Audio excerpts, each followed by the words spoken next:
مہرونسا جیسے ہی زین کو گھر آتا دیکھتی ہے تو اس کا خون کھولنے لگتا ہے، غصے میں تلبلانے لگتی ہے، مگر پھر بھی اپنے جذبات پر قابو پاتے ہوئے سمن شاہ سے گلے شکوے کرنے لگے گی، کہنے لگے گی کہ آپ لوگوں نے میرے ساتھ زیادتی کی ہے، مجھ سے یہ سب چھپا کر آپ لوگوں نے بہت بڑا ظلم کیا ہے میرے ساتھ۔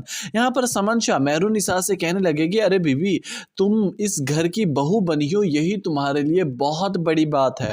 ہم لوگوں نے تمہیں اتنی عزت دی ہے جس کی قابل نہیں تھی تم، اور تم کیا سمجھی تھی کہ جو آرڈر لگاؤ گی، جو تم کہو گی میرا بیٹا اور میں ہم ہاں جی جی کرتے پھریں گے؟ یہ محض تمہاری غلط فہمی تھی، تمہارا غرور توڑنا تھا۔ جس انا میں تم جی رہی تھی آج تمہیں تمہاری اوقات پتہ چل گئی نا۔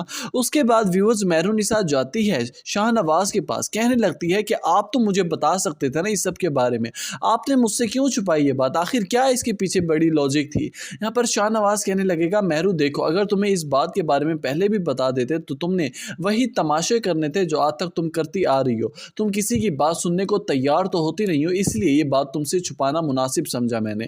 یہاں پر مہرونسا رونے لگ جائے گی، زاروں قطار آنسو بہنے لگیں گے، کہنے لگے گی سب لوگ ایک جیسے ہو، تم کسی میں کوئی کمی اور کوئی فرق نہیں ہے۔ میں تو سمجھی تھی کہ آپ شاید میری اپنی ہیں، میرے ہمدرد ہیں، مجھے سمجھتے ہیں، لیکن یہ میری خوش فہمی تھی، بلکہ غلط فہمی سمجھوں اب تو میں۔ اگلی کچھ ہی سینز میں آپ دیکھیں گے کہ زین کی ملاقات ہوتی ہے مہرو سے، زبردستی اس کا راستہ روک کر کہنے لگے گا، ہاں اب تو آپ کو نیند نہیں آئے گی کیونکہ میں اس گھر میں آ گیا ہوں نا۔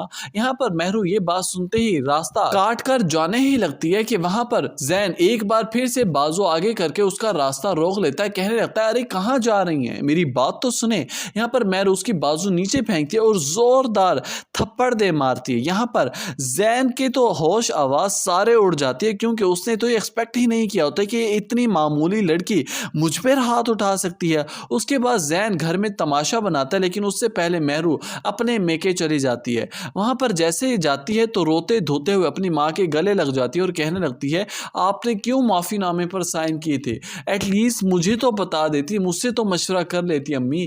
یہاں پر اس کی والدہ کہنے لگیں گی، مہرو وہ بہت طاقتور لوگ ہیں، ہم ان کا مقابلہ نہیں کر سکتے بچے۔